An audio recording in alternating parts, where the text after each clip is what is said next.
പശുവിനെ കശാപ്പ് ചെയ്തതിനും പോലീസിനെതിരെ ഗൂഢാലോചന നടത്തിയതിനും ബജ്രംഗ് ദളിന്റെ മൊറാദാബാദ് ജില്ലാ പ്രസിഡന്റ് ഉൾപ്പെടെ 4 പേരുടെ അറസ്റ്റ് രേഖപ്പെടുത്തി ഉത്തർപ്രദേശ് പോലീസ്. മൊറാദാബാദ് ജില്ലയിലെ ചേത്രംപൂർ ഗ്രാമത്തിൽ നിന്നുള്ള ഷഹാബുദ്ദീൻ, ബജ്രംഗ് ദൾ നേതാവ് മോനു ബിഷ്ണോയ് എന്ന സുമിത്, സന്നദ്ധ പ്രവർത്തകരായ രാമൻ ചൌധരി, രാജീവ് ചൌധരി എന്നിവരാണ് പ്രതികൾ. ഒരു മുസ്ലിമിനെ കള്ളക്കേസിൽ കുടുക്കാനാണ് ഇവർ ശ്രമിച്ചത്. പശുക്കളെ കശാപ്പ് ചെയ്തെന്ന് വരുത്തി തീർത്ത് മക്സൂദ് എന്ന ആൾക്കെതിരെയുള്ള പ്രതികാരം തീർക്കാനും ജയിലിൽ അടയ്ക്കാനും ഷഹാബുദ്ദീൻ ബജ്രംഗ് ദൾ പ്രവർത്തകരുടെ സഹായം സ്വീകരിച്ചതായി പോലീസ് പറഞ്ഞു. ഗോവധം ചെയ്ത ആളുകളെ അറസ്റ്റ് ചെയ്യണമെന്ന് ആവശ്യപ്പെട്ട് ഇവർ പോലീസ് സ്റ്റേഷന് സമീപം പ്രതിഷേധിക്കുന്നതിന്റെ വീഡിയോയും പുറത്തുവന്നിട്ടുണ്ട്. हमारे कार्यकर्ताओं को ये पता नहीं है क्या कार्रवाई पुलिस ने की क्या नहीं करी। 4 मामले हमारे पास वीडियोग्राफी मौके की हैं, मौके के सारे सबूत हमारे पास हैं।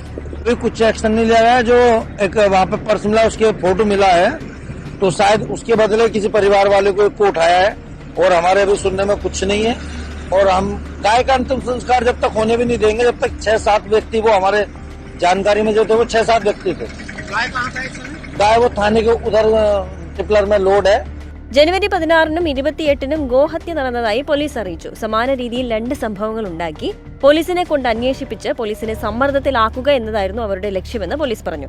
ഈ വിവരം പോലീസിന് നൽകിയ രീതി മുതൽ സംഭവം ആസൂത്രണം ചെയ്തതാണെന്നും ഇത് ഗോഹത്യ കേസ് മാത്രമല്ല അതിൽ ചില ഹിഡൻ അജണ്ടകൾ ഉണ്ടെന്നും സംശയിക്കുന്നതായി സീനിയർ സൂപ്രണ്ട് हेमराज मीणा പറഞ്ഞു. आपराधिक रूप से जिस तरह से घटनाएं होती है वो संदिग्ध प्रतीत हो रही थी और चूंकि जो घटनाओं की जिस तरीके से सूचना मिली और जिस तरीके से पुलिस को इन घटनाओं की जानकारी दी गई उससे एक शक हो रहा था कि ये घटना प्लानिंग के तहत की गई है और ये सिर्फ गौकसी के लिए नहीं की गई है बल्कि इसमें और भी जो इनका कोई हिडन एजेंडा है। और इसकी जब हम लोगों ने पूरी टीम बना के जब जांच किया गया और पूरा देखा गया कि जिस तरीके से कैसे सूचना मिली पुलिस को।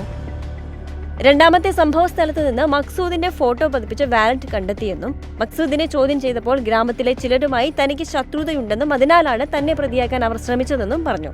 പലതരത്തിലുള്ള നിയമവിരുദ്ധ പ്രവർത്തനങ്ങൾ നടത്തുന്നതിന് പോലീസ് വഴങ്ങാതെ വന്നപ്പോൾ ഈ സംഭവത്തിലൂടെ പോലീസിനും ഒരു കെണി ഒരുക്കുകയായിരുന്നു ബജ്രംഗ് ദൾ നേതാവ് എന്നാണ് പോലീസിന്റെ ഭാഗം. ജനുവരി 14-ന് ഷഹാബുദ്ദീന്റെ കൂട്ടാളിയായ നയീമിന് 2000 രൂപ നൽകി പശുവിന്റെ തല എവിടെ നിന്നെങ്കിലും കൊണ്ടുവന്ന് ചജ്ലൈത്ത് പോലീസ് സ്റ്റേഷൻ പരിധിയിൽ സൂക്ഷിക്കാൻ പറഞ്ഞ സംഭവം ആദ്യം ആസൂത്രണം ചെയ്തു.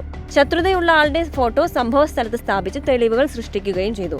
ഇതേ ആളുകൾ തന്നെ ഒരു വീട്ടിൽ നിന്ന് പശുവിനെ മോഷ്ടിക്കുകയും കശാപ്പ് ചെയ്യുകയും തുടർന്ന് പോലീസിനെ വിവരം അറിയിക്കുകയും ചെയ്തിരുന്നു എന്ന് SP പറയുന്നു.